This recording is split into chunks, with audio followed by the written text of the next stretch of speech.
Keperluan daging babi menjelang galungan dipastikan meningkat. Meski ada kenaikan permintaan, stok babi di Denpasar cukup tersedia dan harganya tak mengalami kenaikan signifikan.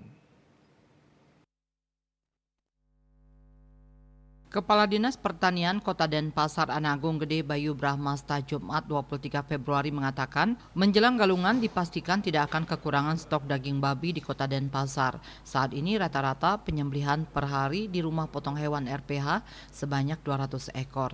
Saat H-1 penampahan, dia memprediksi bisa memotong 2 kali lipat dari itu, berkisar 350 ekor sampai 400 ekor. Dikatakannya harga daging babi bersih juga masih stabil di angka Rp80.000 per kilogram. Sementara untuk harga babi hidup sudah naik mencapai Rp35 sampai Rp40.000 per kilogram. Gung Bayu mengatakan proses pemeriksaan daging babi jelang penampahan galungan hanya cukup di pasar-pasar besar saja. Pihaknya tidak lagi menurunkan tim untuk pemeriksaan kesehatan dan kebersihan hewan di rumah-rumah. Sebab pemotongan babi di Denpasar lebih banyak ke RPH. Selain harga pemotongan di RPH murah, juga lebih higienis karena ada pemeriksaan dari dokter hewan langsung.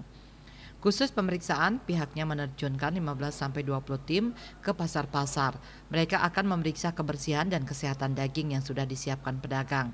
Hal itu dilakukan untuk antisipasi kandungan yang bisa membahayakan masyarakat yang mengkonsumsi daging tersebut.